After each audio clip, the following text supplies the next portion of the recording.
Hola, ¿qué tal? ¿Cómo están? Espero que estén muy bien. Mi nombre es Sebastián Kardemil-Muchnik y les doy la bienvenida a esta clase número 2 del curso sobre comedia, tanto en literatura como en cine, ¿no? Y hoy vamos a continuar con la comedia en lo que tiene que ver con la literatura y de entrada les aviso que vamos a mencionar hoy una gran cantidad de autores, una gran cantidad de obras, así que en todo caso tomen notas, tomen apuntes, o en todo caso verán luego el video porque seguramente va a haber muchas cosas que seguramente van a querer anotar, ya que voy a mencionar, ya les digo, una gran cantidad de datos, una gran cantidad de información. La clase pasada terminamos, recuerden, ¿no?, con lo que va a pasar en Inglaterra, lo que va a pasar con el teatro isabelino, lo que va a pasar con la comedia en el teatro isabelino y por supuesto con Shakespeare, ¿no? Además de esas grandes tragedias, también va a escribir una gran cantidad de comedias. Por supuesto vimos también lo que va a pasar en España con el siglo de oro español, ¿no?, con lo que va a pasar con la novela picaresca, también un gran exponente del humor a través de Quevedo, y por supuesto el teatro del siglo de oro español, ¿sí?, con Lope de Vega, con Calderón de la Barca, con Tirso de Molina, que han dado grandes comedias. Y desde ya tal vez la cumbre de esa época, que es desde ya el Quijote, ¿no?, las dos partes del Quijote de Cervantes, que es una de las cumbres, me parece a mí, de la literatura humorística de todos los tiempos, ¿sí? Entre otras muchas cosas que es el Quijote, también es una novela humorística, también es una novela que tiene todas las posibilidades del humor, todos los subgéneros posibles del humor, ¿sí?, todo lo que es la materia cómica del Quijote, ¿no?, la sátira, la ironía, lo grotesco, todo tipo de humor, todo el humor posible está condensado en el Quijote, y me parece que en ese sentido sigue siendo un libro de referencia, ¿no? Por supuesto después ya veremos que ha habido nuevas incorporaciones a lo que son esas posibilidades del humor, pero creo que el Quijote, al menos hasta esa época, hasta el siglo XVII, ¿sí?, 1600, pensemos que es tal vez el punto culminante en lo que se refiere al humorismo en la literatura, sobre todo literatura de prosa, ¿sí?, ya que, como ven, estamos oscilando entre literatura dramática, o sea, escritura teatral, donde hay una gran cantidad de exponentes de la comedia, y por supuesto la literatura de ficción o de prosa, lo que va a dar lugar a novelas y cuentos humorísticos que en todo caso vamos a ir oscilando entre uno y otro. Pero vamos a continuar un poco en esa época, en todo caso, para ver que en el siglo XVI, ¿sí?, nos vamos a trasladar a Italia, va a surgir lo que se conoce como la comedia del arte, ¿sí? Es este teatro sumamente popular, ¿sí?, que hunde sus raíces en el carnaval, en la máscara, en la representación. Es un teatro que va a continuar del siglo XIX, donde aparecen estos personajes arquetípicos, ¿sí?, Arlequín, Colombina, Polchinela, ¿sí?, que son los personajes que van a, de alguna forma, dar una de las grandes tradiciones del teatro italiano, que por supuesto vamos a verlo desplegado a lo largo del tiempo, ya que vamos a ver que incluso en el siglo XX en Italia va a aparecer un dramaturgo como Pirandello, que entre otras cosas tiene un gran libro que les recomiendo que se llama El humorismo, en el cual va a reflexionar sobre el humor, y por supuesto ese teatro bufo, ¿sí?, cuyo representante tal vez en Italia puede ser Darío Fo y tantos otros. Y desde ya lo que es en el cine, lo que vamos a ver las clases siguientes, esa comedia italiana, sobre todo en los años 60, ¿sí?, con Vittorio Gassman y demás, que va a dar esta comedia grotesca, esta comedia italiana, que por supuesto, ya les digo, tiene sus raíces en todo caso en todo este humorismo italiano que se remonta a siglos atrás. Y ya les digo, estamos en el siglo XVI y se empiezan a plantear ciertos elementos que tienen que ver con esta cosa bufonesca de lo teatral en Italia, de la representación, ¿sí?, lo que tiene que ver con ese aspecto carnavalesco, ¿sí?, de hacer humor de esa manera, ¿no?, que mencionamos un poco la clase pasada, pero que desde ya tiene que ver con esta tradición italiana. Y por supuesto vamos a pasar a Francia, que van a llegar un poquito más tarde, pero van a llegar sobre todo a partir del siglo XVII, con la figura de Molière, que va a ser un dramaturgo que va a ser un poco el padre, el fundador, lo que se conoce como la comédie française, la comedia francesa, que existe hasta el día de hoy. Si se dan una vuelta por París, si en algún momento van por París, podrán ir a la comedia francesa, ir a una representación clásica desde ya de las obras de Molière que se siguen haciendo una y otra vez, ¿sí? Molière solamente lo recordarán por El médico a palos, El burgués gentilhombre o El enfermo imaginario, Tartufo, Don Juan, se me ocurre El avaro. Hay una cantidad enorme de obras de Molière en los cuales el humor está ahí presente. Por supuesto, después aparecería Corneille, aparecería Racine, es decir, todos los grandes dramaturgos franceses, que también daría lugar a una tradición de humor, digamos, francés, que por supuesto luego la veríamos representado en el siglo XX ya en el cine, ¿sí? Pero fíjense cómo cada país europeo va generando unas corrientes que tienen que ver con lo que pasa en el teatro, ¿sí? Y por supuesto después en la literatura. Desde ya que tanto en el teatro de la comedia, como el teatro isabelino, como la comedia francesa, lo que van a ir generando esta idea de repertorios estables en el teatro, en donde empieza a aparecer esta idea de la comedia como uno de los géneros más cultivados, más disfrutados por el público, pero con donde se afianza esto que, ya les digo, durante siglos en la Edad Media estuvo completamente fuera de juego, y que se empieza a recuperar a partir del Renacimiento. Y vamos a ir viendo cómo esto va a empezar a funcionar en cada país europeo, unas formas de hacer comedia en el teatro y después, por supuesto, en la literatura, que van a llegar hasta el día de hoy, ¿sí? Cada país europeo, por supuesto, después va a trasladarse esto a América, tiene su forma de hacer humor, sus íconos, su idiosincrasia, y desde ya que esto después se va a desplegar al cine, lo vamos a ver en todo caso la semana que viene, y que constituye un poco su continuación, y que de alguna forma da lugar también luego a su continuación en la televisión, en el stand-up, en la comedia, digamos, de music hall, es decir, todas las formas posibles de humor,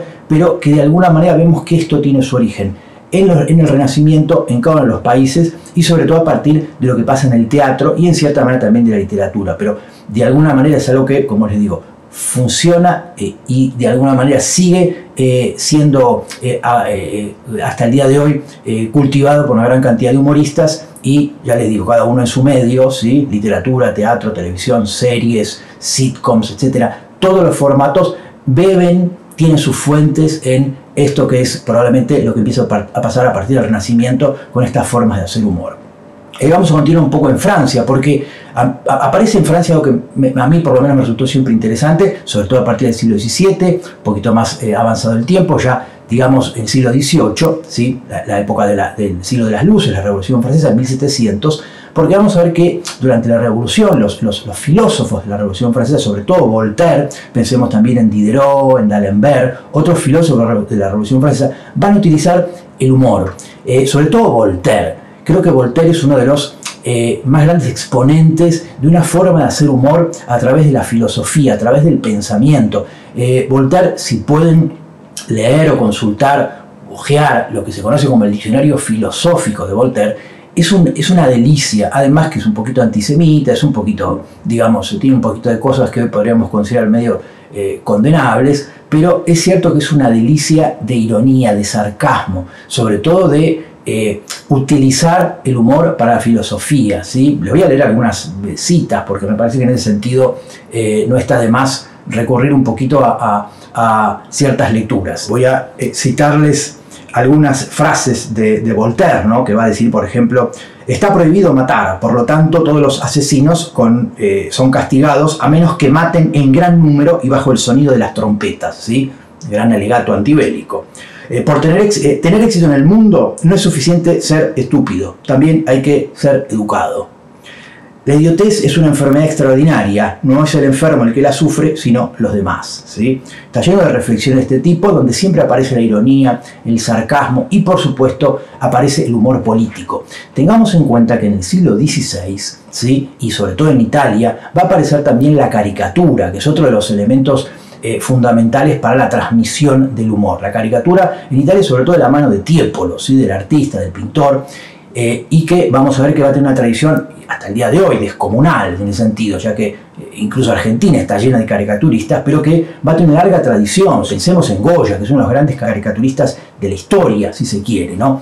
Por supuesto en Francia, Daumier, ¿sí? Que también es un gran caricaturista. Pensemos en Tenniel, en John Tenniel en Inglaterra, que va a ilustrar Alicia en el País de las Maravillas. Pensemos Grotz, ya en el siglo XX en Alemania. Y en Argentina, pensemos, no sé, en Sabat, en Breccia, en Molina Campos, en Quino, ¿no? Como que hay una tradición de caricaturistas en todo el mundo muy grande que comienza, ya les digo, Italia siglo XV y sigue hasta el día de hoy, sobre todo porque la caricatura tiene esta pata puesta en la cosa política, en la denuncia, en la crítica política, y que va a tener muchísimo éxito, ya les digo, en todo el mundo. Por eso es una de las, me parece, de los fuertes que va a tener siempre el género, esto de, a través de la caricatura, satirizar, burlarse y criticar, sobre todo a los poderosos y a toda una serie de costumbres y de vicios de cada una de las sociedades, ¿no? Por eso digo, fíjense que el humor va avanzando y va copando todas las formas posibles de expresión, ¿no? El teatro, la literatura, la caricatura, luego tomará el cine, luego luego la televisión, luego stand-up, las series, el sitcom. Es decir, el humor se va desplegando, ¿sí?, como ningún otro género puede hacerlo, en todas las ramas posibles de la expresión, de las artes, ¿sí? Por eso realmente es una herramienta sumamente poderosa, porque no hay nada que no pueda ser contagiado por el humor, por la comedia, ¿sí? O sea que ahí es cuando les decía que probablemente ese elemento revulsivo que tiene el humor no lo consigue prácticamente nada, ¿sí? Estamos en la Revolución Francesa y pensemos que a partir del siglo XVIII, sobre todo siglo XIX, van a empezar a aparecer una cantidad enorme ya de escritores de prosa, me refiero ya a novelistas, cuentistas, con un gran manejo del humor. Creo que en ese sentido tal vez Inglaterra es un país. Inglaterra me refiero a las Islas Británicas, por Inglaterra e Irlanda. No descuidemos Irlanda, que es clave en ese sentido porque va a dar algunos de los más grandes escritores, dramaturgos, de todos los tiempos, ¿no? En el sentido, el semillero que significó Irlanda es enorme. Por eso digo, las Islas Británicas, el idioma inglés, ¿sí? Ya pensemos que en el siglo XVIII, siglo XIX empiezan a aparecer en Inglaterra, o en todo caso en Irlanda, escritores como Laurence Sterne, a través de el Tristram Shandy, ¿sí? O en todo caso Jonathan Swift, también irlandés como Sterne. Jonathan Swift, muy conocido sobre todo por Gulliver, ¿sí? Son grandes ironistas, son grandes satíricos, ¿sí? Tienen unos textos extraordinarios sobre grandes críticas a su tiempo, ¿sí? Pero fíjense, son ambos irlandeses. Y pensemos que en el siglo XIX Irlanda va a dar escritores como Oscar Wilde, que tiene un montón de textos cómicos, satíricos. Pensemos en las obras de teatro de Oscar Wilde, ¿sí? La importancia de llamarse Ernesto. Tiene un despliegue también de humorismo y de sarcasmo enorme. Por supuesto, también va a aparecer en Irlanda George Bernard Shaw, otro gran dramaturgo que va a trabajar muchísimo la comedia. Es decir, el idioma inglés va a tener esa particularidad. Ya vamos a ver en el siglo XX que va a dar una gran cantidad también de escritores satíricos y que van a trabajar la beta del humor. Se me ocurre, siglo XIX impensable, no se puede dejar de pensar lo que va a pasar también en Estados Unidos y en América, ¿no? Por eso les digo, Europa empieza a contagiar lo que va a pasar en América y empiezan a aparecer también un montón de escritores que van a trabajar la sátira, que van a trabajar el humor, ¿sí? Se me ocurre como un gran referente tal vez Mark Twain en Estados Unidos o Ambrose Bierce, ¿sí? Que son grandes escritores satíricos y cómicos, ¿no? Tiene una gran cantidad de textos satíricos y ya les digo, unas frases descomunales, ¿no? Digo, sin ir más lejos, algunas de Mark Twain, ¿no? Que tiene frases antológicas en ese sentido, ¿sí? Digo, se me ocurre esta que dice, es mejor tener la boca cerrada y parecer un estúpido que abrirla y disipar la duda, ¿no? Parecen ya frases de Groucho Marx. El hombre fue hecho al final de la semana, cuando ya Dios estaba cansado, va a decir, ¿no? No dejen que el colegio interfiera con su educación, ¿sí? Sí, está lleno de estos elementos que son como un tipo de humor inteligente, un humor reflexivo, que no invita a la carcajada, que no invita a la risa tal vez, pero que se empieza, nos deja ese dejo de humor inteligente, ¿no? Algo que tiene que ver con una reflexión ácida, irónica. Me parece que ahí es cuando aparece un humor que tiene mucho que ver con una suerte de decepción ante lo que muestra la vida, ¿no? Y es como que aparece el humor como una herramienta muy poderosa, por otro lado, ¿no? De reflexionar sobre las cosas que no pasan, y esa risa con esa ironía, con ese dejo irónico, no deja de traslucir cierta decepción frente a lo que ven, ¿no? Frente a lo que está pasando en el mundo. Por eso digo, el humor sirve en ese sentido para muchas cosas, cumple un montón de funciones y cada autor la va a utilizar de una forma distinta, pero vemos que básicamente esto se va a contagiar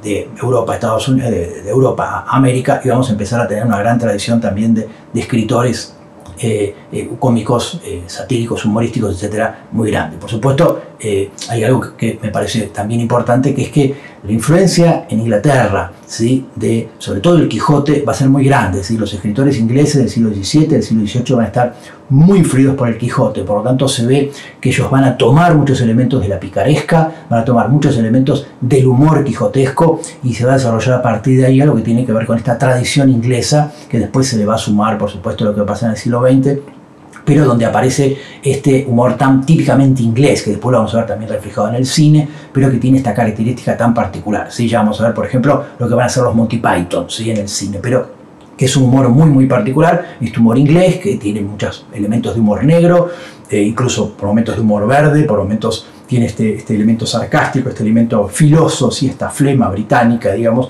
pero que va a acompañar tanto al teatro como a la narrativa cómica y humorística inglesa. Y no quería pasar al siglo XX sin antes mencionar, porque me parece que en ese sentido bien vale la pena tener en cuenta lo que pasa en Rusia, ¿sí? Con algunos escritores que trabajan también la beta humorística. Pienso en Gogol, ¿sí? Piensen en algunos cuentos de Gogol como La nariz, como El capote, que tiene una gran dosis de humor, ¿sí? Hay elementos en Gogol sumamente humorísticos, también satíricos, también de crítica, pero pienso en Las almas muertas, ¿no? Que de alguna forma nunca va a, si bien son textos profundamente dramáticos, en el fondo no va a descuidar la sátira y la burla, la crítica a los poderes, ¿no? Por eso digo que ahí en Rusia también hay, me parece, una gran cantidad de autores que van a trabajar el humor. Y desde ya Dostoyevsky, ¿no? Hay textos de Dostoyevsky, desde novelas, ¿sí? Como El eterno marido, o montones de cuentos en los cuales el elemento humorístico va a estar ahí. Por supuesto, con la idiosincrasia rusa. Por eso les digo que cada país va a tener muy claramente marcado, porque con el tiempo estas tradiciones se van a hacer sumamente personales y estilísticamente muy propias, muy características de cada país, una forma distinta de hacer humor, ¿sí? Creo que en ese sentido estos escritores rusos del siglo XIX tienen esta particularidad que es describir, burlarse, satirizar un poco la Rusia de su tiempo, de su época, a través de un elemento muy particular en el uso del humor que va a tener cada uno, ¿sí? Y sobre todo porque me parece que aparece esto, que lo vamos a ver, por supuesto, en otros novelistas que también van a cultivar el humor. Yo pienso, no sé, en Dickens, que no es particularmente un escritor humorista, pero sí vemos que en sus tragedias, en sus dramas, que de alguna forma en sus obras dramáticas, ¿no?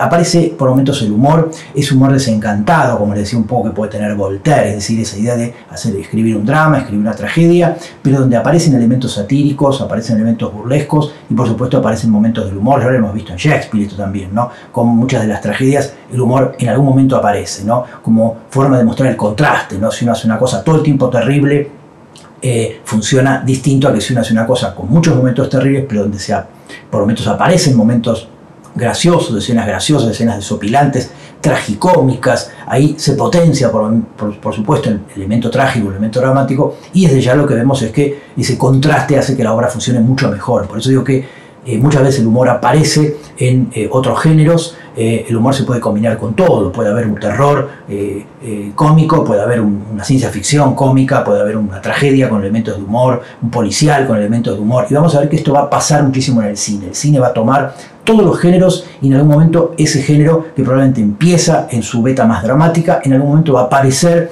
la posibilidad que es sumarle el humor, ¿sí? Hacer policiales en clave de broma o hacer ciencia ficción en clave de comedia. Esto va a pasar siempre y algunos se van a algunos directores de cine, algunos guionistas de cine se van a especializar en eso. Ya vamos a ver Mel Brooks, ya vamos a ver algunos directores que van a trabajar muchísimo en esa dirección, ¿no?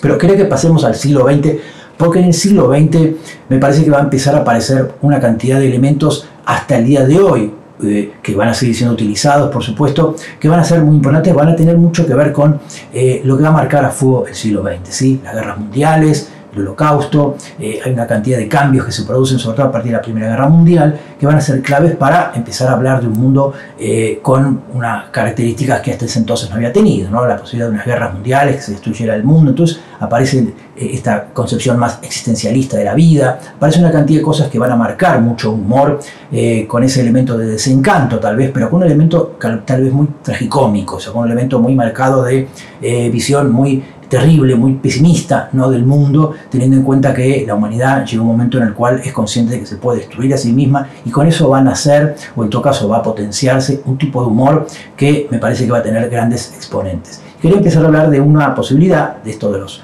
humores, o de esto de las formas de hacer comedia, o en todo caso de entender el humor, la risa, que va a tener el siglo XX, ¿sí? En principio, pensar desde el punto de vista teórico, si se quiere, ¿no? En que Freud va a hablar mucho del humor, muchísimo, ¿sí? Como para pensar ya a principios del siglo XX, ya tenemos a Freud, o sea, ya tenemos el pensamiento, no solamente la ficción a través de la literatura o de la dramaturgia, de la escritura teatral, sino que tenemos desde la filosofía, desde el psicoanálisis, desde la psicología en todo caso, pero digo desde el pensamiento, desde la teoría, desde el ensayo, ya tenemos pensadores que van a pensar precisamente el humor, ¿sí? Por un lado Freud piensa en el chiste y su relación con el inconsciente, que son los grandes textos, ¿sí?, que recomiendo para esto del humor. Había mencionado lo de Pirandello. Podría sumar un libro de Bergson, de Henri Bergson, el filósofo francés, que se llama La risa, que también es un gran texto que reflexiona sobre el humor, ¿no? Y ahí es cuando le decía, el siglo XX va a empezar a dar una gran cantidad de especialistas que van a reflexionar desde su especialidad, ya les digo, filosofía, psicología, etcétera, van a empezar a pensar el humor, ¿sí? Va a empezar a tomarse en serio el humor. Y es cuando vamos a tener una gran bibliografía sobre precisamente la comedia, sobre la risa, sobre el humor, sobre el hecho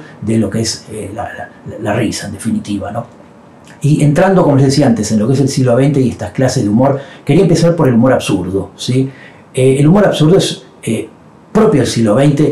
¿Hay antecedentes? Sí, por supuesto. Yo había mencionado, por ejemplo, a Lewis Carroll, ¿sí? En su momento, Lewis Carroll, el autor de Alicia en el País de las Maravillas, va a inaugurar, si se quiere, un tipo de humor que los ingleses van a llamar nonsense, ¿sí? El humor del no sentido, de la falta de sentido, ¿sí? Del nonsense, que es un poco un antecedente, ¿no?, del absurdo, desde ya. Pero yo creo que en el siglo XX se va a potenciar esta beta del humor absurdo, ¿no?, viendo que tiene mucho que ver con esa decepción, ese pesimismo, esa manera tan ácida, tan negra de ver la vida, y por supuesto el absurdo va a hablar de una falta de sentido. Hay una crisis de Dios, hay una crisis de las religiones, hay una crisis de los valores absolutos, hay una crisis de cosas que antes eran indiscutibles, ¿sí?, ni hablar de la Edad Media, pero en todo caso los primeros siglos de la Edad Moderna, y que en el siglo XX va a ser crisis, sobre todo a partir del siglo XIX, con Freud y desde ya el psicoanálisis y la psicología que van a poner en evidencia, pero como les decía, ya en el siglo XIX, con Marx, y una concepción política en la cual directamente el ateísmo se erige como una manera posible de entender la vida. Con Nietzsche y su famosa frase "Dios ha muerto", aparece esta idea de la falta de Dios, la falta absoluta de valores trascendentes o religiosos, y por lo tanto aparece esta gran crisis, es decir, ya estamos solos en el mundo, no está Dios. Entonces aparece esta aparente falta de sentido de la vida, y el humor va a aparecer ahí, va a irrumpir una manera de hacer humor donde precisamente el humor absurdo va a tener mucho que ver con esto. Ahí, en todo caso, si quieren, para pensar un texto ensayístico o teórico sobre eso, pienso en Camus, ¿sí? Sobre todo en Camus, que va a ser, con el mito de Sísifo, una gran reflexión sobre Dostoyevsky y Kirillov, sobre Kafka y el humor de Kafka, en todo caso la literatura de Kafka, pero creo que es un gran texto sobre el absurdo, sobre esta idea de la falta de sentido de la vida, y que por supuesto va a derivar en un humor sumamente efectivo, por supuesto, que existe hasta el día de hoy. Digo, piensen que todavía se sigue cultivando. Digo, en Argentina incluso un humorista como Alfredo Casero, ¿se acuerdan de sus programas? Bueno, todo eso es humor absurdo, todo eso tiene que ver con la falta de sentido, con el disparate, con esta idea de algo que produce produce risa, por supuesto, pero que no tiene un sentido, parece caótico, parece disparatado, parece falto de toda lógica, de toda razón, a diferencia, por ejemplo, de un humor inteligente como el que mencionamos antes, o podemos llamarlo inteligente, que podríamos pensar en Argentina, grandes exponentes como Lelutier, ¿no? Se me ocurre, para pensar un tipo de humor, y desde ya este otro humor que es absurdo y que tiene evidentemente una base muy grande en esto que empieza a pasar en el mundo, sobre todo a principios del siglo XX, ¿no? Y creo que uno de los grandes exponentes de eso va a ser Kafka. Y Kafka muchas veces se lo vincula, ¿no?, entre otras cosas, a la literatura absurda.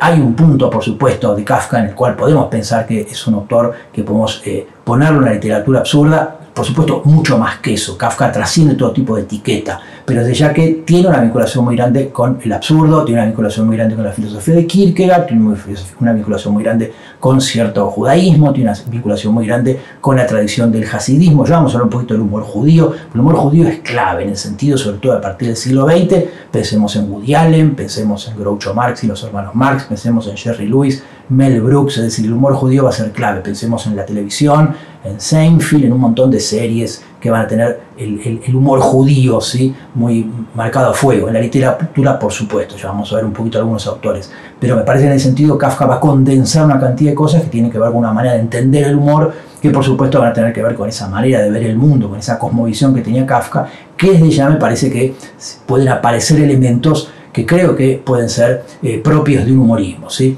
Piensen en Kafka, cuando escribe La Metamorfosis, cuando escribe El Proceso, que hoy nos parecen obras terribles, tragicómicas en todo caso, pero nunca las pensaríamos como comedias, nunca pensaríamos que son obras que producen la risa. Sin embargo, Kafka se va a encargar de decir en sus diarios, sobre todo, o incluso amigos o gente que estaba cerca del entorno, que cuando él leía a sus amigos sobre todo la metamorfosis y sobre todo el comienzo del proceso, se reían, se mataban de risa, ¿sí? Yo voy a leer el comienzo de la metamorfosis, se los voy a recordar, supongo que todos lo conocen, pero les voy a recordar cómo empieza la metamorfosis, ¿sí? Podría citarlo, pero bueno, de memoria, digo, pero vamos a hablarlo dice, al despertar Gregorio Samsa una mañana, tras un sueño intranquilo, encontróse en su cama convertido en un monstruoso insecto. ¿Esto es un drama, es una tragedia, es una comedia? ¿Qué es? Bueno, dependerá de cómo se lo lea, dependerá del contexto, pero digo, fíjense que el texto abre una serie de cuestiones que tienen que ver con ¿esto qué es? ¿No? ¿Es un cuento de terror? ¿Es un cuento fantástico? Bueno, llevémoslo por el lugar que nosotros querramos, pero, insisto, va a decir Kafka en su momento que cuando él leía este texto a sus amigos se mataban de risa, ¿sí? Va a continuar diciendo: hallábase echado sobre el duro caparazón de su espalda y al alzar un poco la cabeza vio la figura convexa de su vientre oscuro, surcado por curvadas callosidades, cuya prominencia apenas si podía aguantar la colcha, que estaba visiblemente a punto de escurrirse hasta el suelo. Innumerables patas, lamentablemente escuálidas en comparación con el grosor ordinario de sus piernas, ofrecían a sus ojos el espectáculo de una agitación sin consistencia. Es decir, es gracioso esto, este hombre convertido en insecto, con las patas echado boca arriba, sin poder moverse. Es decir, bueno, tiene que ver con qué entendemos nosotros por humor, o en todo caso qué es lo que nos hace reír y qué es lo que nos produce terrible, una sensación de un hecho patético en todo caso, ¿no? Pero pensemos que Kafka, entre otras cosas, consideraba que lo que él escribía tenía una gran dosis de humor. Lo mismo el comienzo del proceso, ¿sí? El proceso, cuando empieza, va a decir lo siguiente, ¿sí? Va a decir, seguramente se había calumniado a José K., pues sin haber hecho nada malo, fue detenido una mañana. La cocinera de su patrona, la señora Grubach, que le llevaba todos los días el desayuno a las 8, no se presentó aquella mañana. Nunca había sucedido eso. K aguardó todavía un instante, contempló desde su almohada a la anciana que habitaba frente a él y que lo observaba con una curiosidad sorprendente. Y después, hambriento y sorprendido a la vez, reclamó a la criada. En ese momento llamaron a la puerta y entró un hombre que él nunca había visto en su vida. Ese personaje era esbelto, pero de aire sólido, y llevaba un traje negro y ceñido, provisto de un cinturón y de toda clase de pliegues, de bolsillos, de villas y de botones, que daban a su vestimenta una apariencia particularmente práctica, aún sin que se pudiera comprender bien, sin embargo, para qué podía servir todo aquello. Bueno, sabéis que esto les producía a Kafka y a sus amigos risa. Podemos pensar hoy que Woody Allen hizo una parodia de esto en Sombras y Niebla, en su película. Es decir, pensemos que Brasil, la película de Terry Gilliam, también va a empezar con esta escena en clave de comedia. Es decir, se puede entender como una comedia. Sin embargo, también puede ser terrible la versión de Orson Welles, que tiene un elemento también tragicómico, pero está llevado más hacia el lado dramático. Es decir, Kafka tiene esa posibilidad que es, según uno lo empuje en una dirección o en otra, puede ser sumamente dramático y terrible. Pensemos que esto es una detención a horas nocturnas. Podemos pensar en la dictadura, ¿no? Te venía a detener a tu casa a cualquier hora y eso de cómico no tenía nada. Sin embargo, Kafka asume, acepta y permite ser empujado hacia la comedia, ser empujado hacia ese humor, ya les digo, absurdo, porque en el fondo parecería como que detrás de eso no hay hay una búsqueda de sentido, hay una ausencia de sentido, precisamente lo que implica ir a su búsqueda, pero para encontrarle una razón, para encontrarle un sentido, la redundancia, pero que desde ya puede permitir la posibilidad del humor. Pero esto, lo que decía, es que va a abrir la puerta a una gran cantidad de humoristas que van a partir, por supuesto, de Lewis Carroll en El País de las Maravillas, por supuesto de Kafka, para desplegar una cantidad de humor que se va a ver desarrollado durante el siglo XX en todo el mundo, ¿sí? La primera gran posibilidad de esto, me parece, una de las primeras, va a ser el surrealismo. El surrealismo es humor absurdo. El surrealismo de Dalí, el surrealismo de Buñuel, que lo vamos a ver en el cine. El surrealismo va a tomar mucho del humor absurdo, ¿sí? Vamos a ver que esto va a estar en el cine, en la literatura y en el teatro, ¿sí? En el teatro va a ser muy potente. Ya vamos a ver el Grupo Pánico, ¿sí? El Grupo Pánico, de este grupo de teatro que va a tener un pie puesto, por supuesto, en el surrealismo, ¿sí? Pero desde ya que vamos a ver cómo el humor absurdo y desde ya el dadaísmo y el surrealismo como vanguardias estéticas, artísticas de comienzo del siglo XX van a tener un pie puesto en el humor absurdo muy grande. En la pintura, ¿sí? En todo tipo de representaciones, en la poesía de Lorca tiene muchos elementos cómicos, tiene muchos elementos humorísticos. Por eso digo que el surrealismo va a contagiar, no solamente a partir del uso del humor absurdo, sino de otras formas de entender el humor, pero desde ya que va a ser muy potente en el siglo XX, y ya les digo, vemos manifestaciones hasta el día de hoy del humor absurdo, ¿sí? Y por supuesto del surrealismo. Por eso digo que va a ser muy fuerte eso. Desde ya el surrealismo va a dar no solamente grandes artistas, sino que va a ir acompañando también todas las manifestaciones artísticas posibles. Vamos a ver surrealismo en pintura, en cine, en literatura, en poesía, en televisión. Es decir, el surrealismo también va a contagiar todas las formas posibles de entender el mundo, incluso la palabra surrealista hoy está en boca de todos. Y tiene un pie muy fuerte en lo que tiene que ver con lo absurdo, lo que no se puede explicar, lo que escapa a la razón y lo que aparentemente no tendría sentido. Ahí es cuando, digo, el surrealismo tiene este pie tan fuerte puesto en el humor absurdo.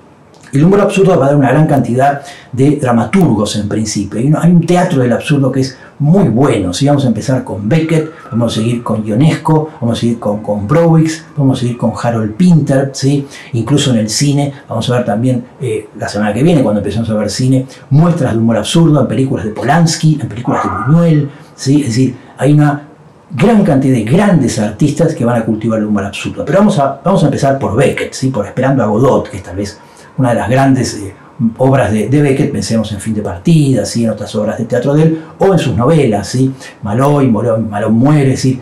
Que también van a trabajar el absurdo, pero creo que Esperando a Godot en ese sentido es una de las más conocidas. Voy a dar un fragmentito simplemente como para que nos demos una idea de por dónde va esto del humor absurdo, en este caso de Beckett, ¿sí? Que va a decir así en Esperando a Godot, ¿sí? Va a decir, son dos personajes, ¿sí? Estragón y Vladimir. Ustedes se acuerdan que son personajes que están prácticamente toda la obra arriba del escenario, son una especie de dos mendigos, dos cirujas que están ahí aparentemente sin hacer nada, ¿no? Y un momento Estragón va a decir, tengo hambre. Vladimiro le va a contestar, ¿querés una zanahoria?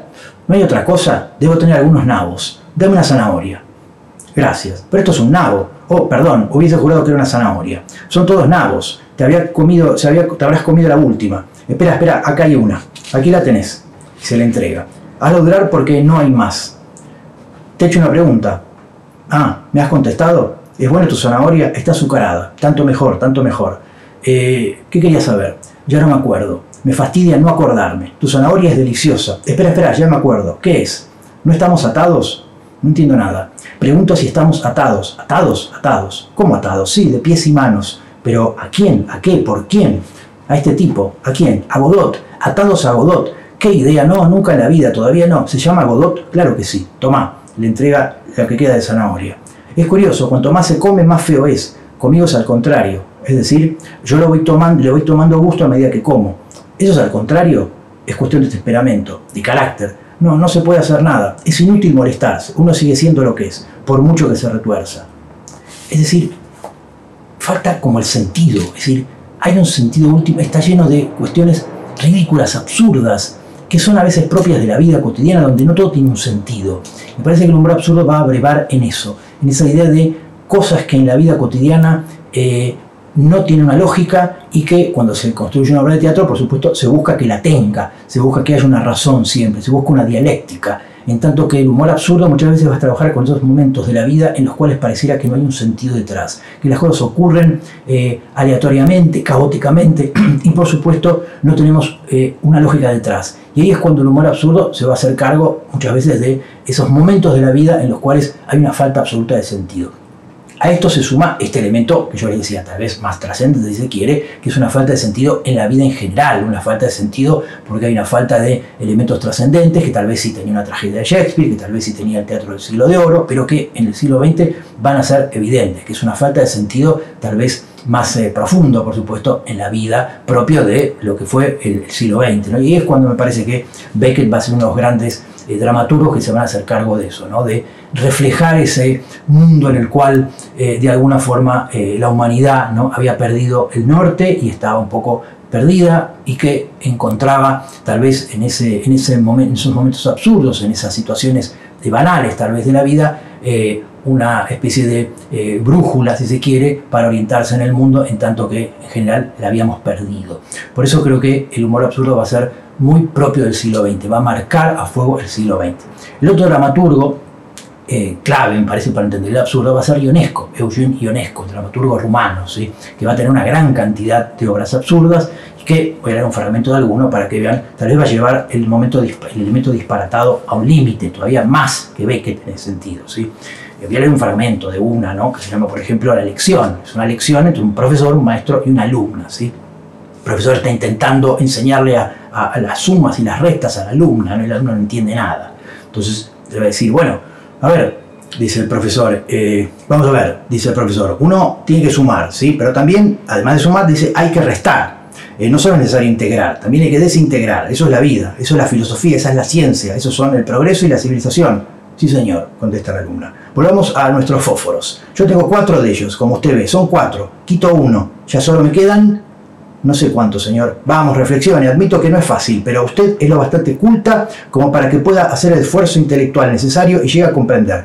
Entonces, no llego a comprenderlo, señor. No lo sé, señor, no entiendo. Tomemos ejemplos más sencillos. Si usted tiene 2 narices y yo le arranco una, ¿cuántas narices le quedan? Ninguna. ¿Cómo ninguna? Sí, precisamente porque usted no me ha arrancado ninguna. Es por lo que yo tengo una ahora. Si usted me lo hubiese arrancado, yo no la tendría. No ha comprendido mi ejemplo. Suponga que no tiene más que una oreja. Sí, y después... yo le agrego otra. ¿Cuántas orejas tendría entonces? 2. Está bien. Y si yo le agrego otras más, ¿cuántas orejas tendría? 3 orejas. Le quito una. ¿Cuántas orejas le quedan? 2. Muy bien. Le quito otra más. ¿Cuántas le quedan? 2. No, usted tiene 2 orejas y yo le quito una. ¿Cuántas le quedan? 2. Le como una. 2. 2. No es eso. El ejemplo, escúcheme, le escucho, señor. Usted tiene 10 dedos, como quiera. Perfecto, usted tiene 10 dedos. Sí. ¿Cuántos tendría si tuviese 5? 10, señor. No. Sí, señor. Le digo que no. Usted acaba de decirme que tengo 10, pero le he dicho también que le quito 5. Pero eso no es posible. Yo tengo 5, 10 dedos. En fin, fíjense que es un disparate. Es decir, a diferencia de una tragedia de Shakespeare, donde todo tiene un sentido, donde todo tiene una... Esto es un disparate. Uno al fondo dice, pero ¿qué están haciendo estos tipos arriba del escenario diciendo tonterías? Bueno, eso tiene mucho que ver con esta falta de sentido, con esta cuestión que a veces se parecen a la vida, ¿no? Y que es que las cosas no tienen una profundidad, las cosas no tienen una trascendencia de todo lo que uno hace, sino que muchas veces uno se entrega a este tipo de diálogos, de discusiones en las cuales todo es disparatado. Bueno, creo que el humor absurdo va a abrevar mucho ahí. Quería pasar a un ejemplo de humor absurdo en la literatura, ¿sí? Además del teatro, va a aparecer en la literatura. Creo que un buen ejemplo de literatura que podemos pensar dentro de la corriente del absurdo va a ser el escritor polaco Witold Gombrowicz, ¿sí? Un escritor polaco que va a vivir 25 años en Buenos Aires, ¿sí? Ustedes saben que Gombrowicz, siendo muy joven, viene a Buenos Aires en un viaje de inauguración de un transatlántico, 1939, llega a Buenos Aires, pensaba quedarse una semana, era un viaje, digamos, turístico, cultural, estalla la Guerra Mundial y no se pueden volver.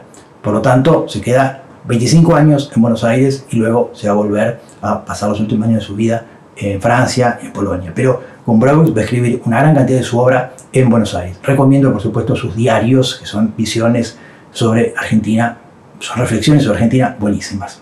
Pero voy a leer un fragmento de Ferdinand, que es una de sus primeras novelas, de hecho su primera novela, que va a inaugurar una tradición de un sinsentido, de un absurdo, de un ridículo, de un tipo de humor muy particular, muy gombrowicziano, ¿sí? Que tiene en Argentina una gran cantidad de cultores, una gran cantidad de fans, si se quiere, ya que Gombrowicz va a marcar, si se quiere, una escuela, va a marcar una manera de hacer literatura, una manera de hacer humor muy particular. Piensen que Gombrowicz prácticamente durante mucho tiempo pasó desapercibido, nadie lo conocía, no hablaba en castellano, y la pasó bastante mal en Buenos Aires. Pero es cierto que eso le permitió ir escribiendo de a poco una obra que hoy es sumamente reconocida en todo el mundo.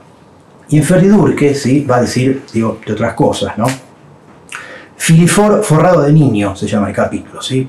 El príncipe de los sintetistas, reconocido como el más glorioso de todos los tiempos, era sin duda el doctor profesor de sintesiología de la Universidad de Leiden, sintetista superior Filifor, originario de las regiones meridionales de Annan. Operaba analíticamente y era su especialidad la descomposición del individuo en partes por medio de cálculos, especialmente por medio de papirotazos. Y así, con un papirotazo en la nariz, incitaba a gozar de existencia independiente, moviéndose entonces la nariz espontáneamente de una parte a otra con gran espanto del propietario. Este arte se aplicaba con frecuencia en el tranvía, si se sentía aburrido, ¿sí? Es decir, va a hacer uso de un humorismo muy especial, también basado en lo absurdo, en lo ridículo, en una mirada sobre el mundo muy desencantada en el fondo, pero donde va a jugar una gran cantidad de elementos, muchos muy propios de la literatura de Gombrowicz, una visión sobre la juventud, sobre la madurez, una cantidad de reflexiones, si se quiere, muy filosóficas en el fondo, pero siempre van a estar teñidas de un humorismo muy grande. En ese sentido, creo que Gombrowicz, en la literatura y en las obras de teatro, ¿sí? También escribió mucho teatro Gombrowicz, todo no hay nada que pueda escapar de una visión muy sarcástica y humorística, farsesca, burlesca, si quiere, de la vida. Por eso creo que ahí, en el sentido, Gombrowicz es otro de los grandes exponentes del humor absurdo, el cual, por supuesto, va a tener estos continuadores, ¿no? Yo les había mencionado el grupo Pánico, el grupo que va a integrar Jodorowsky, Arrabal, Topor, ¿sí? Que va a ser un grupo que va a dar todo tipo de literatura, incluso va a influir al cine, películas de Polanski, donde va a estar muy presente el grupo Pánico. Son muy conocidas en todo caso las obras del español Arrabal, ¿sí? Son en ese sentido obras de teatro que tienen un elemento absurdo, un elemento bufonesco, satírico muy grande, que también se va a haber influido, por supuesto, en el cine a través de las películas escritas, por ejemplo, por Rafael Azcona, el guionista español, que va a trabajar con Berlanga. Esto ya lo vamos a ver cuando veamos cine, ¿no? Pero que va a tener mucha influencia de este humor en el cual lo absurdo va a estar siempre presente. Quería que pasáramos a otro tipo, en todo caso, de humor, que va a ser el humor inglés, que también, como decía antes, va a marcar muchísimo el siglo XX, va a marcar muchísimo otras manifestaciones artísticas, además del teatro, sí, con la literatura y el cine, ya que va a ser muy potente, va a ser muy particular el humor inglés, ¿sí? Y además de estos que mencioné antes, ingleses o irlandeses, en el siglo XX va a aparecer una gran cantidad de escritores. Pienso que ya en el siglo XIX tenemos antecedentes, ¿sí? Creo que uno de los grandes antecedentes de humor inglés puede ser Jerome K. Jerome, ¿sí? Jerome K. Jerome, a través de Tres hombres en un bote, es una novela humorística también, clásico del siglo XIX, o de, por ejemplo, Chesterton, ¿sí? Que también es un escritor inglés admirado y amado por Borges, ¿sí? El autor de Los cuentos del padre Brown, pero que tiene cuentos o novelas graciosas, cómicas, humorísticas muy buenas, ¿sí? El hombre que fue jueves, por ejemplo, es una gran sátira, es decir, está lleno de humor la literatura de Chesterton, ¿sí? Ya en el siglo XX, Inglaterra va a dar una gran cantidad de escritores que forman parte de una tradición, ¿sí? Tal vez voy a mencionar los más conocidos, ¿sí? Tal vez uno de los más conocidos es Wodehouse, ¿sí? Que en realidad es P.J. Wodehouse, ¿sí? Tal vez las más conocidas sean el inimitable Jeeves. Jeeves es un personaje que va a aparecer en muchas de sus novelas, ¿sí? El inimitable Jeeves, o Muy bien Jeeves, o De acuerdo Jeeves, son todas novelas que van a tener a Jeeves como protagonista y que son hilarantes, son muy graciosas, son muy propias de este, como les decía, de este humor inglés, ¿sí? Se me ocurre también pensar en Evelyn Waugh, ¿sí? Que es un escritor ya del siglo XX, 100%, ¿no? Tal vez una más conocida es El retorno de Brideshead, que es una de sus novelas más conocidas, que es una novela dramática en este caso, porque se va a hacer película, por eso digo que tal vez la conozcan, pero después tiene novelas sumamente graciosas, ¿sí? Como Merienda de Negros, como Un puñado de polvo, ¿sí? Que son conocidas y que son, me parecen muy buenos representantes del humor inglés, en ese sentido. Igual que Tom Sharpe, es otro autor, ya más posterior, ya nacido en 1928, 1930, sobre todo toda la saga de Wilt, ¿sí? De Wilt, que es un personaje también muy gracioso, desopilante, a través de muchas novelas va a dar una gran cantidad de material gracioso. Pero después, digo, Tom Sharpe tiene novelas como Reunión tumultuosa, o El temible Blood, o Zafarrancho en Cambridge, que son, yo les digo, muy graciosas, ¿sí? Realmente es una literatura donde aparece este humor inglés tan marcado y me parece tan particular, que después lo vamos a ver, ya les decía, en el cine, en la televisión, ¿sí? A través de shows televisivos, no sé, pienso en Benny Hill, o en el cine a través de los Monty Python, pero que hay una tradición ahí muy grande de humor inglés, ¿sí? Puedo ver otros escritores, digo, pienso en David Lodge, ¿sí? Que son escritores que también van a trabajar mucho el humor, pero digo, el humor inglés es muy particular. Lo vamos a ver también muy marcado en el cine. Hay una vinculación a veces con el humor negro, ¿sí? Con esas películas tipo Arsénico y Encaje Antiguo, ¿sí? Que tiene mucho que ver con una variante también inglesa de hacer humor, que creo que va a ser muy característica, en todo caso muy personal de los ingleses. O sea que ahí hay otra de las formas, me parece interesantes, otra de las escuelas, si quiero, de las tradiciones que va a tener el siglo XX en cuanto a humor. Y de ahí podríamos pasar, por supuesto, a Estados Unidos, ¿sí? Que desde ya va a tener también una gran cantidad de escritores que van a cultivar el humor, ¿sí? Me parece en ese sentido uno de los fuertes de la literatura norteamericana del siglo XX van a ser los escritores humorísticos, ¿sí? Piensen ahí desde, pienso yo, Salinger, ¿sí? Que no son necesariamente humorísticos, pero que tienen elementos de sátira, sarcásticos, irónicos, muy fuertes en su obra, ¿sí? Pienso en, ya les digo, desde Salinger hasta Thomas Pynchon, hasta John Kennedy Toole. Tal vez conocen La conjura de los necios, que es una de las grandes novelas cómicas de los últimos años, ¿sí? John Kennedy Toole es un muchacho que se va a suicidar muy joven después de escribir la obra, pero que es una novela con muchos componentes muy graciosos, muy propios, si quiere, de Rabelais, de Gargantúa y Pantagruel, ¿sí? Sí, son ejemplos, me parece, de un humorismo muy propio de Norteamérica del siglo XX. Y después esto que les mencionaba antes, que es la tradición judía, que en Estados Unidos va a tener una gran cantidad de escritores que en ese sentido van a abrevar un poco literatura europea, ¿sí? Muchos escritores europeos, sobre todo judíos, que van a influir mucho, pero que va a tener mucha fuerza en Estados Unidos el humor judío, ¿sí? A través de, ya les digo, la influencia de escritores como Leo Perutz, como Isaac Bashevis Singer, que van a influir en escritores norteamericanos judíos, como Saul Bellow o como el mismo Philip Roth, ¿sí? Que van a ser escritores judíos, donde van a tener una gran cantidad de textos, donde van a aparecer elementos sumamente humorísticos, sarcásticos y de comedia, en tanto que sus obras van a tener probablemente no un solo género, sino que van a cultivar muchos géneros, incluso la cruza, la mezcla, la hibridación de géneros. Por eso digo que ahí en ese sentido creo que en Estados Unidos se produce un fenómeno literario sumamente interesante. Y después, ya en el plano de lo típicamente, digamos, de escritura y de cine, o en todo caso de escritura con el mundo del espectáculo, van a aparecer dos grandes exponentes que van a ser Groucho Marx y Woody Allen, que tal vez son absolutamente geniales ambos en cuanto a lo que tiene que ver con lo que hicieron en el cine y lo que hicieron en la literatura. Lo que hicieron en el cine vamos a ver en próximas clases, pero quería leerles un fragmento de ambos, en este caso de lo que ellos escribían, ¿sí? De lo que era la literatura. Ustedes saben que ambos, además de ser actores y directores y guionistas, escribían literatura. ¿Sí? Vamos a leer un fragmento de un texto de los hermanos Marx, en todo caso un texto escrito por Groucho, que es para el programa de radio que ellos tenían en los años 30, ellos hacían radio, y por supuesto Groucho era en general el que escribía los guiones. ¿Sí? Le voy a leer un fragmento para que vean un poco esto que tiene que ver con la tradición de los hermanos Marx. ¿Sí? Ellos son un grupo de abogados, unos chantas terribles por supuesto. Entonces uno de los guiones va a empezar diciendo: la secretaria va a decir, despacho de los abogados Beagle, Seal, Chister y Beagle. No, Mr. Beagle no ha llegado aún, está en el juzgado. Gracias, cuelga. Beagle, Chister y Beagle. No, Mr. Beagle está en el juzgado. Lo espero un momento a otro, ¿de acuerdo? Cuelga. Aparece Miss Dimple. Buenos días, señor Beagle. Groucho, ¿no? Aparece Groucho. Déjese de saludos, póngame con el presidente Hoover. Hay una fotografía mía en la comisaría y no salgo favorecido. Parezco mi padre. En realidad, se trata de mi padre. Deje de llamarlo al presidente. Averigüe únicamente cuánto ofrecen de recompensa. Pero, señor Beagle, tengo unas cartas para que me las firme. Ahora no puedo. He tenido un día tremendo en el juzgado. ¿De qué caso? ¿De qué se trataba? Escándalo público, pero creo que me van a absolver. Y ¿por qué no? Si ella me pegó primero. Señor Beagle, ¿le pegó usted a una mujer? Bueno, era de mi estatura, incluso más pequeña. Además, si no fuera por mis propios arrestos, nunca tendría un caso. ¿Alguna llamada? Sí, sus acreedores han estado llamando toda la mañana. Dicen que están cansados de telefonear y que habrá que hacer algo. Muy bien, vamos a hacer algo. Mandaremos a que se lleven el teléfono. Bueno, vale. Es usted una chica estupenda. Le aumento el sueldo $10. Gracias, Mr. Beagle. No hay de qué. Por cierto, ¿por qué no me presta $10 hasta fin de mes? Pero, señor Beagle, hace semanas que no cobro. Además, usted paso por alto muchas de las cosas que ocurren aquí. Buena secretaria es usted. ¿En qué ocupa usted el tiempo? El suelo está sin fregar, las ventanas sucias y mis pantalones sin planchar. Pero, señor Beagle, ya vale de hablar de esto. ¿Dónde están esos $10?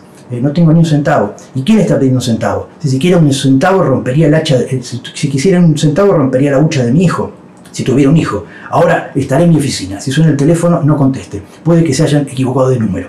En fin, este humor, que después lo van a llevar al cine los hermanos Marx, de chiste, es una de las características de este humor que lo vamos a ver, ya les digo, multiplicado por 100 en la comedia norteamericana y luego en la sitcom, ¿sí? Que va a estar también representado por estas comedias en las cuales el ritmo es vertiginoso y donde no se para de hacer chistes, no se para de hacer gags, ¿sí? Pero son las marcas del cine y de la televisión.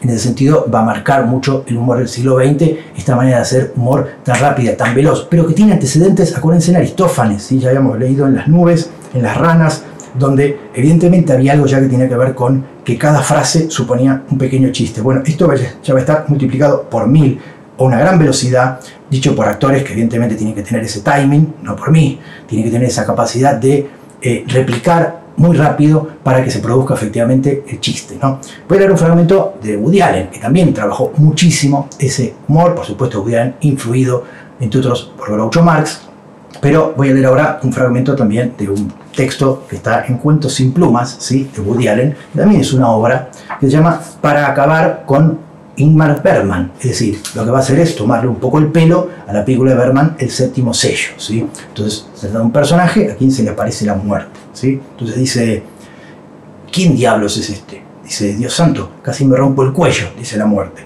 ¿Quién es usted? La muerte. ¿Quién? La muerte. Escuche, puedo sentarme, casi me rompo el cuello, estoy temblando como una hoja. Pero ¿quién es usted? La muerte. ¿No tendrá un vaso de agua? La muerte. ¿Qué quiere decir la muerte? ¿Qué diablos le pasa? ¿No ve que mi traje es negro y mi rostro es blanco? Sí. ¿Y le parece quién soy? ¿Pinocho? No. Entonces soy la muerte. Ahora bien, ¿podría darme un vaso de agua o agua tónica?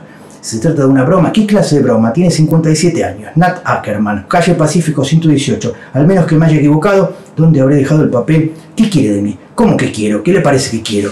Deje de estar, debe estar bromeando. Estoy en un perfecto estado de salud. Este es un hermoso lugar. Dice, ¿lo hizo usted mismo? Tuvimos una decoradora, pero yo la ayudé. Me encantan estos chicos de ojos grandes, dice refiriéndose a una foto. Por favor, no empecemos, no empeore las cosas.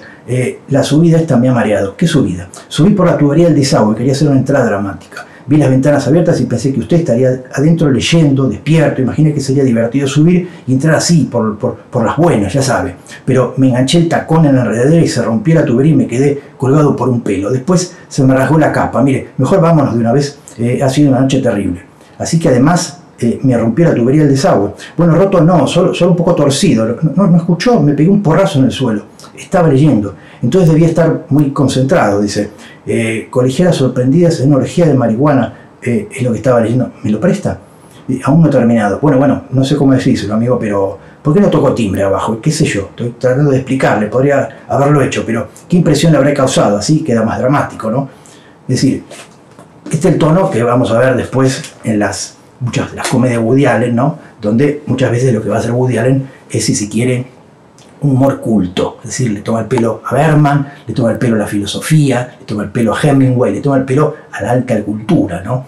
En ese sentido, Woody Allen se va a caracterizar por trabajar esa manera de hacer humor, ¿no? Jugando un poco con los íconos de la alta cultura, de los grandes escritores, de los grandes filósofos, y no solo en estos cuentos, ¿sí? Para acabar de una vez por todas con la cultura, cuentos sin plumas, lo que va a hacer es jugar un poco con estos, digamos, ídolos no populares, sino muchos de ellos pertenecientes a la filosofía o a la alta literatura. Por eso creo que Woody Allen tiene un poco esta particularidad, ¿no? Que es que va a jugar con muchos de los elementos icónicos del humor judío, la madre, ¿sí? La familia, la religión, tomarle el pelo, estas cosas, estos elementos que son propios a veces del humor judío, pero le va a sumar esto que tiene que ver con reflexionar sobre Mozart, sobre Freud, sobre Dostoyevsky, ¿no? Que va a marcar un poco este estilo de Woody Allen de hacer comedia, ¿no? Que ya seguramente lo veremos más cuando veamos cine, va a dar una gran cantidad de películas donde se va a desarrollar este universo Woody Allenesco, ¿no? Que me parece que ya es conocido por todo el mundo, que es una mezcla de humor judío con la idiosincrasia norteamericana, pero que ha dado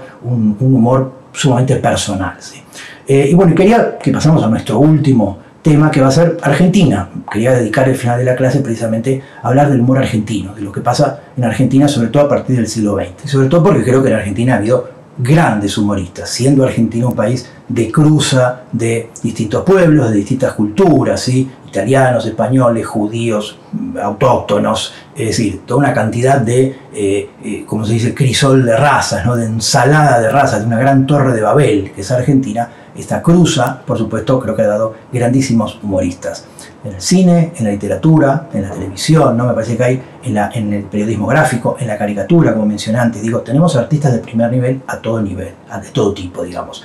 Yo, por supuesto, a nivel personal, por supuesto, no voy a hablar de Lelutier porque no estaría dentro de lo que es cine o literatura. De alguna forma tiene más que ver con un espectáculo teatral, pero creo que es uno de los grandísimos humoristas de habla hispana, no solamente argentina. Yo creo que Lelutier está a la altura de Monty Python o más, es decir, me parece que son uno de los grandes humoristas del siglo. Me parece que hay espectáculos de Lelutier que son de lo mejor que he visto en mi vida en cuanto a humor. Pero bueno, vamos a mencionarlos como homenaje, por supuesto, pero no me voy a ocupar tanto de ellos porque, bueno, ya les digo, tiene más que ver con un espectáculo teatral que con un teatro dramaturgo, con un teatro, digamos, propiamente dicho, con la comedia en todo caso, pero y tampoco con la literatura. Pero bueno, no quería dejar de mencionarlos. De otras cosas, pensemos que, si se quiere, también trabajaron al final, sobre todo Rabinovich y Munstock, actuaron en muchas películas, o sea que ahí también hay elementos en el cine que tienen que ver un poco con su aporte a ciertos personajes que han compuesto, que me parecieron también en su momento desopilantes. Pero quería ir en todo caso a la literatura, ¿sí? Teniendo en cuenta que hay muchísimos exponentes. Y vamos a empezar con Macedonio Fernández, que creo que es uno de los primeros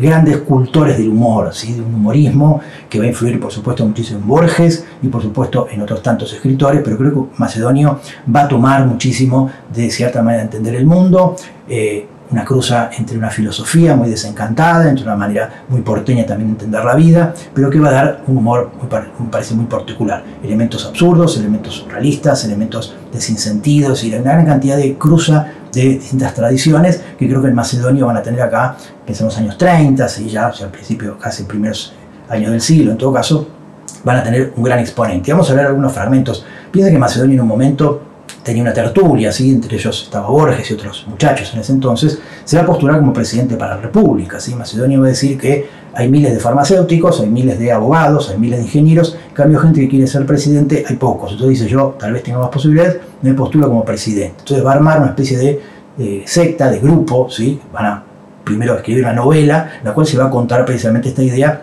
que es este proyecto de Macedonio de ser presidente. ¿Qué es lo que van a proponer, ¿sí? En esa novela, ¿sí? Y van a decir, el argumento de esta novela, ¿sí? Contaba un plan para difundir entre la población un malestar general que provocara el ansia por la llegada de un Salvador. Este Salvador no sería otro más que el propio Macedonio Fernández. La ciudad va a estar inundada con artefactos destinados a hacer la vida indeseable e incómoda, ¿sí? Estos objetos ilógicos eran, por supuesto, unos azucareros automáticos que impedían endulzar el café, una lapicera con una pluma en cada punta que amenazaba con pinchar el ojo a quien la usara, una escalera en la que cada peldaño tendría diversa altura, un peine navaja que cortaba los dedos y el cuero cabelludo, objetos fabricados con materiales antagónicos, de manera que las cosas muy grandes, como armarios, fueran muy livianas y las cosas pequeñas, como monedas de 5 centavos, muy pesadas. Es decir, va a dar un poco la plataforma de gobierno de toda esta cosa absurda y ridícula, va a ser completamente disparatada, ¿no? Por supuesto. A los infortunios provocados por esta parafernalia de situaciones y objetos bizarros, Macedonio va a ir incorporando variantes a medida que, de alguna forma, esto va a formar parte después de su novela Museo de la Novela de la Eterna, ¿sí? Pero que tiene que ver con este proyecto disparatado y que finalmente esta acumulación de estos sucesos y estos objetos sobre los habitantes, completamente, una Buenos Aires completamente histérica, ¿sí? Lo que va a hacer es que los ciudadanos van a clamar por la llegada del presidente quitadolor, que va a ser Macedonio, por supuesto, ya que la vida se había vuelto inaguantable. Por lo tanto, va a decir Macedonio que va a ser un gran restaurador de agrados y placeres y que desde ya, cuando sea consagrado presidente, va a conquistar Buenos Aires y va a entrar a la Casa Rosada junto a sus acólitos. Lo cierto es que se va precisamente a dedicar a solucionar los problemas que él mismo causó, ¿sí? Esto nos suena más o menos conocido, ¿no? O sea, políticos que producen primero problemas y luego traen el alivio a sus problemas y se erigen como los salvadores. Bueno, toda esta ironía, toda esta farsa, toda esta burla va a ser muy propia de Macedonio, pero que también va a tener cuentos ridículos, humorísticos, fantásticos, ¿sí? Por ejemplo, el siguiente, voy a leer un fragmento de este, que es un fragmentito que va a decir: el señor Gá había sido un asiduo, dócil y prolongado paciente del doctor terapéutico que ahora era solo un pie, ¿sí? Extirpados sucesivamente los dientes, las amígdalas, el estómago, el riñón, el pulmón, el brazo, el colon. Ahora llegaba el valet del señor Gá a llamar al doctor terapéutico para que atendiera al pie del señor Gá, que lo mandaba a llamar. El doctor terapéutico examina detenidamente al pie y, meneando con grave modo la cabeza, resolvió: aquí hay demasiado pie. Con razón usted se siente mal. Voy a traer el corte necesario. Voy a pedirle a un cirujano que extirpe. Es decir, hay un humorismo ahí, ¿no?, que tiene que ver con el surrealismo. Es decir, un señor que ahora solamente es un pie y que encima ese pie va a ser extirpado. Digo, tiene mucho de juego con el absurdo, tiene mucho que ver con esta manera, ya les digo, que podemos pensar que está en Lewis Carroll, que está en el humorismo absurdo, surrealista, pero que Macedonio va a cultivar. Otro gran exponente, me parece, del humor en la literatura argentina, ya vamos a llegar a Borges, ¿sí?, porque lo dejamos para el final, como el plato fuerte, ¿no?, va a ser Cortázar. Sí, creo que Cortázar también tiene una gran cantidad de cuentos humorísticos, y sobre todo las historias de Cronopios y Famas, están llenas de un humor muy fino, un humor elegante, un humor surrealista, un humor juguetón, ¿sí? Quería leerles un fragmento, en todo caso, de Cortázar y uno de los textos de la historia de Cronopios y Famas, que va a ser las instrucciones para subir una escalera, así que creo que en ese sentido es muy gracioso, ¿no? Que va a decir, por ejemplo: las escaleras se suben de frente, pues hacia atrás o de costado resultarían particularmente incómodas. La actitud natural consiste en mantenerse de pie, los brazos colgando sin esfuerzo, la cabeza erguida, aunque no tanto como los ojos dejen ver los peldaños inmediatamente superiores a los que se pisa, respirando lenta y regularmente.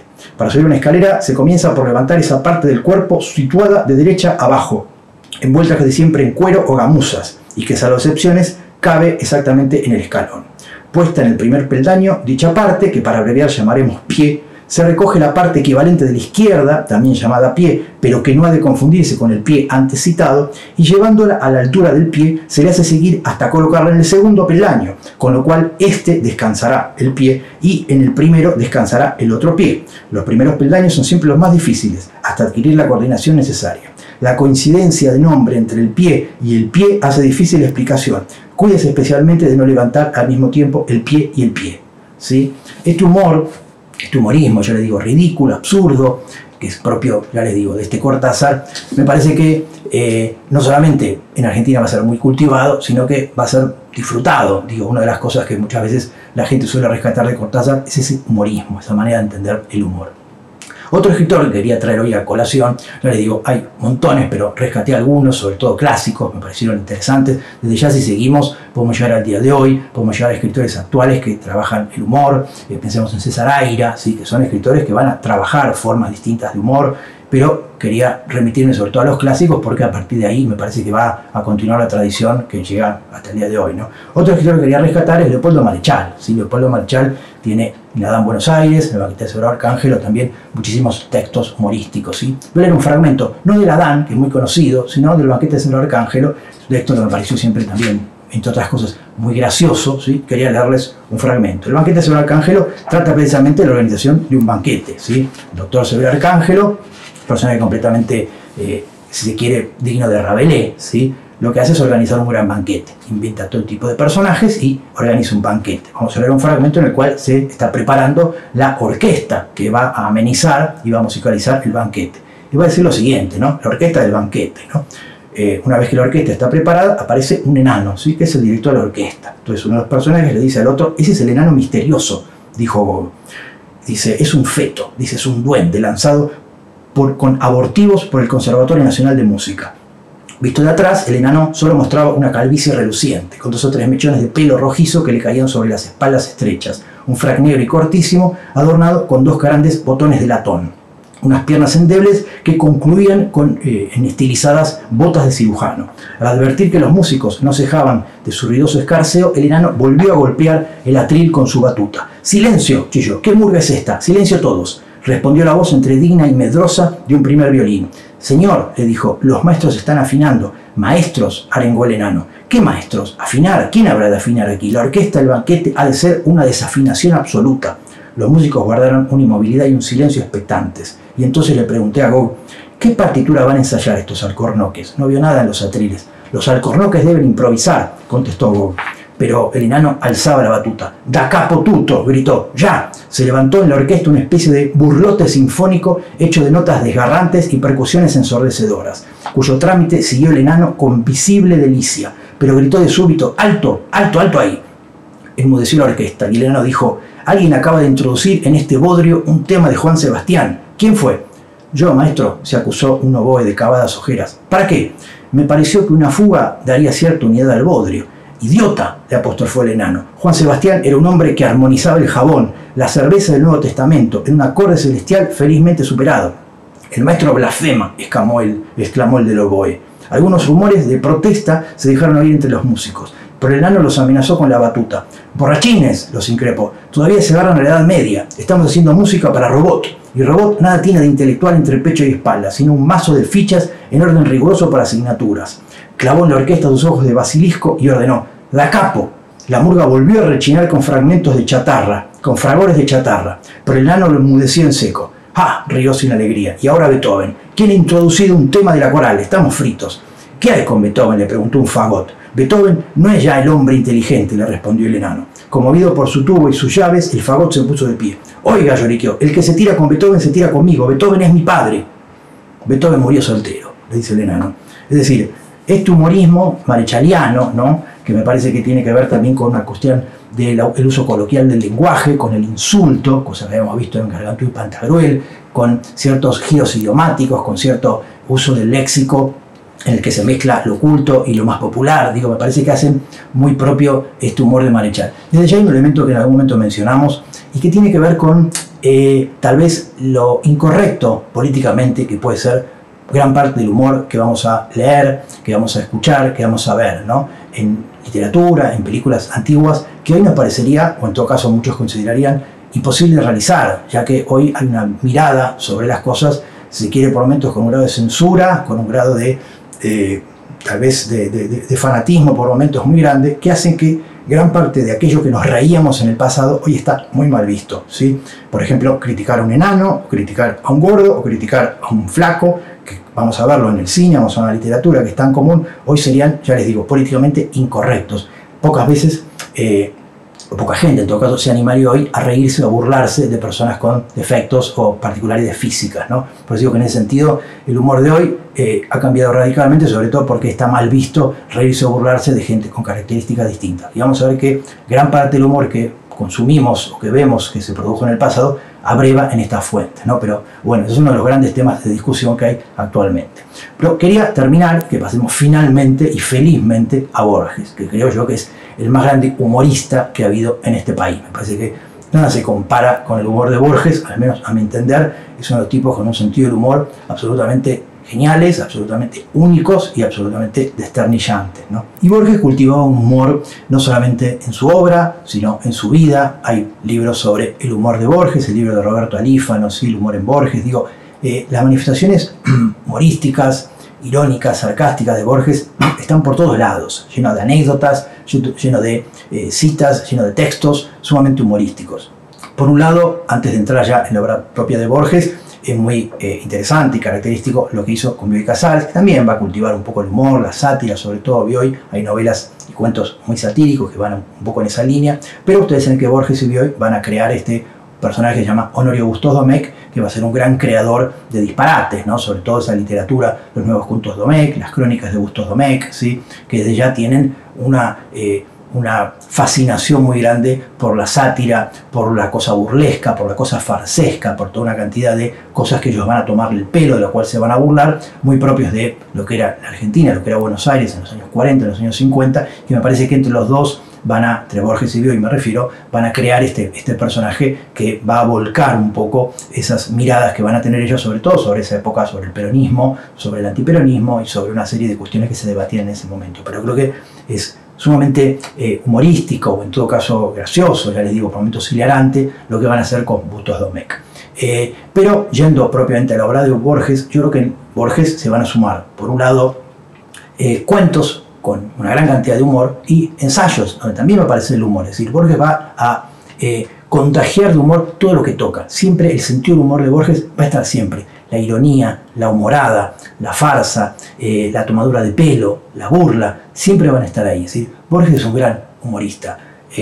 Por más serio que se ponga, en algún momento le sale el humor, le sale el chiste, le sale la ironía. Entonces quería hablar un fragmentito de un cuento y un fragmentito de un ensayo. Vamos a empezar por un ensayo, ¿sí? Vamos a empezar por un ensayo de otras inquisiciones, ¿sí? En este caso es un ensayo que se llama El idioma analítico de John Wilkins, ¿sí?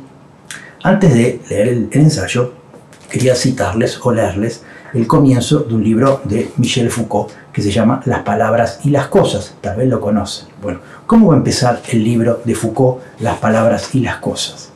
El prefacio empieza diciendo: este libro nació de un texto de Borges, ¿sí? De la risa que sacude al leerlo. Todo lo familiar al pensamiento, el nuestro, al que tiene nuestra edad y nuestra geografía, trastocado todas las superficies ordenadas y todos los planos que ajustan la abundancia de seres, provocando una larga vacilación e inquietud en nuestra práctica milenaria del mismo y del otro. Este texto cita cierta enciclopedia china. Es decir, Foucault va a decir: este libro se lo debo a Borges, a un ensayo de Borges hilarante, ¿sí? Va a decir Foucault. Va a leer el texto y después decir: en el asombro de esta taxonomía, ¿sí? Aparece la desnuda imposibilidad de pensar esto de una forma, ¿sí?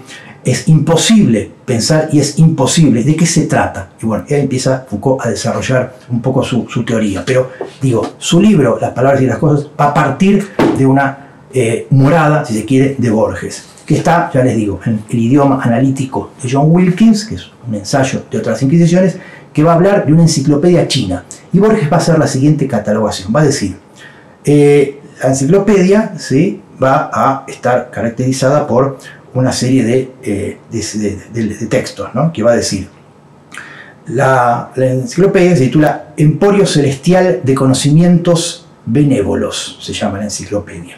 En sus remotas páginas, va a decir Borges, está escrito que los animales se dividen en A. Pertenecientes al emperador. B. Embalsamados. C. Amaestrados. D. Lechones. E. Sirenas. F. Fabulosos.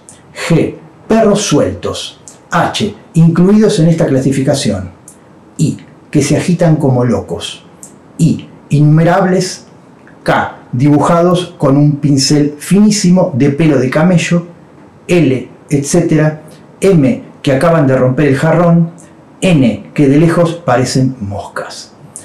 Este catálogo disparatado, imposible de entender cuál es la lógica ahí detrás, es lo que Foucault va a decir, rompe todo tipo de orden y de lógica. Es un elegantísimo humor, es un finísimo humor, no es un humor de carcajadas tal vez, aunque Foucault dice, yo me morí de risa, desde ya que es un humor para algunos, no es popular, no es para todos, pero que encierra una mirada sobre la cultura, sobre la alta cultura, sobre una gran toma de pelo a ciertas maneras de entender el mundo, en lo cual todo es catalogable, todo tiene un cajoncito en el cual puede ser guardado. Y este cuento, o al menos esta clasificación, va a hablar de esta completa alteridad, de esta completa posibilidad de ordenar las cosas, ya que los animales pueden ser catalogados de esas maneras completamente absurdas, ridículas y aleatorias en todo caso. Pero, digo, encierran una manera de entender el humor de Borges, ya les digo, para mí sumamente elegante, culta, erudita, pero no por eso me parece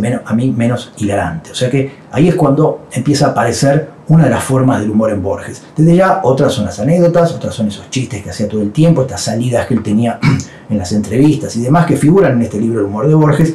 Y por otro lado, ya les digo, cosas que aparecen en sus cuentos. Quería, en todo caso, para terminar, leer uno de los más grandes cuentos, no solo los más grandes cuentos de Borges, sino de los más grandes cuentos humorísticos, tal vez que se me ocurre, que va a ser en este caso un cuento que se llama Pierre Menard, autor del Quijote, ¿sí? El cuento es una gran humorada, ¿sí?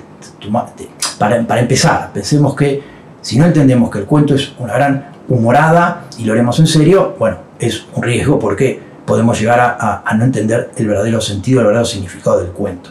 Va a empezar diciendo, Borges en su cuento que está en el libro Ficciones, va a empezar diciendo que Pierre Menard es un autor, desde ya inventado por Borges, obviamente, va a empezar a nombrar un poco va a empezar a contar quién es Pierre Menard, va a contar la obra de Pierre Menard, ¿sí? Cuáles son los libros que escribió Pierre Menard, ¿sí? Un soneto simbolista que apareció 2 veces en la revista El Compás, una monografía sobre la posibilidad de construir un vocabulario poético, una monografía sobre ciertas conexiones o afinidades de pensamiento de Descartes, ¿sí? Va a considerar al principio como muy en serio la obra de Pierre Menard, ¿sí? Va a empezar a hablar un poco de su vida y finalmente va a decir que Pierre Menard llegó un momento de su vida en el cual se propuso una tarea, por la cual por supuesto va a ser conocido, y que va a ser que Pierre Menard se propuso escribir el Quijote. Pierre Menard en el siglo XX se propone escribir el Quijote, pero no reescribirlo, pero no copiarlo, sino lo que dice es que va a intentar escribir el Quijote, pero, como dice Borges, no quería componer otro Quijote, lo cual es fácil, sino el Quijote. Inútil agregar que no encaró nunca una transcripción mecánica del original. No se proponía copiarlo. Su admirable ambición era producir unas páginas que coincidieran palabra por palabra y línea por línea con las de Miguel de Cervantes. Mi propósito es meramente asombroso, escribió. Es decir, eso es el proyecto de Pierre Menard. Eso es lo que se propone Pierre Menard. Y a continuación, lo que va a hacer Borges es mostrar el resultado, mostrarnos cómo fue la escritura del Quijote de Menard y después compararlo con el Quijote de Cervantes. Y va a decir lo siguiente. He aquí, por ejemplo, dice Borges, que Pierre Menard va a escribir, y cita, Don Quijote, primera parte, capítulo 9. La verdad, cuya madre es la historia, émula del tiempo, depósito de las acciones, testigo de lo pasado, ejemplo y aviso de lo presente, advertencia de lo porvenir. Redactada en el siglo XVII, redactada por el ingenio lego de Cervantes, esta enumeración es un mero elogio retórico de la historia. Menard, en cambio, va a escribir la verdad, cuya madre es la historia, émula del tiempo, depósito de las acciones, testigo de lo pasado, ejemplo y aviso de lo presente, advertencia de lo porvenir. Es decir, un lector dice, pero a ver, es lo mismo, es exactamente el mismo párrafo. la historia, madre de la verdad, la idea es asombrosa. Menard, contemporáneo de William James, nos define la historia como una indagación de la realidad, sino como su origen. Es decir, a partir de ahí Borges empieza a explicar por qué uno no es igual al otro. Si lo que leímos es lo mismo, leímos exactamente el mismo párrafo. Pero ¿qué es lo que pasa? Va a decir Borges, que no es lo mismo leer ese párrafo en el siglo XVII que leerlo hoy. No es lo mismo entender el contexto de Cervantes que entender el contexto de Pierre Menard. Es decir, hay una gran reflexión sobre lo que es la lectura, sobre qué es la lectura en particular de un tiempo histórico, de una manera particular de ver el mundo, y en ese sentido es cuando lo que hace el texto es la coyuntura, es el lector, es lo que hay alrededor, no el texto en sí. Pero en el fondo, insisto, es una gran humorada, ¿sí? No se puede tomar en serio, es una gran tomadura de pelo, es una gran burla en el fondo a una gran cantidad de textos tomados demasiado en serio, de académicos, de supuestos eruditos que tanto han hablado sobre el Quijote o sobre tantos otros temas que hacen la literatura, pero que Borges acá, con un fino humor, con un elegante humor, con una ironía profunda, lo que va a hacer es tomarles el pelo a todos, ¿sí? Entonces ahí es cuando decía, muchas veces el humor de Borges tiene que ver con eso, no solamente con estos chistes sobre la situación política de Argentina, o estos chistes que uno lee en las entrevistas o puede ver en los videos de YouTube, sino en sus propios cuentos hay en el fondo un gran humorismo, una gran mirada sobre el mundo, que la elegancia, que el humor inteligente, que la reflexión, lo que hacen es producir en el lector una sonrisa, ya les digo, muchas veces puede no ser una carcajada, pero sí una risa que inmediatamente uno asocia con una manera sumamente elegante y exquisita de hacer humor. Y es cuando creo que Borges es, para mí, uno de los grandísimos humoristas que ha dado Argentina, teniendo en cuenta que este país ha dado grandísimos humoristas, ¿sí? O sea que ahí es cuando creo yo que Borges es tal vez uno de los grandes ejemplos del humor en la literatura argentina. Así que bueno, terminamos con esto, que es el humor en la literatura. La semana que viene, la clase 3 y la clase 4, vamos a ver el humor en el cine, pero quería en todo caso terminar con literatura argentina y sobre todo con Borges como muy buena muestra y manifestación de las posibilidades que tiene el humor en la literatura. Así que nos vemos la próxima clase para entrar ya directamente en el cine. Así que espero que todo este material, todo esto que he citado hoy, puedan de alguna forma procesarlo, tomar apuntes y ya después ir por lo que a ustedes más les interese. Nos vemos la próxima semana, que tengan una muy buena semana y nos vemos la próxima. Chao.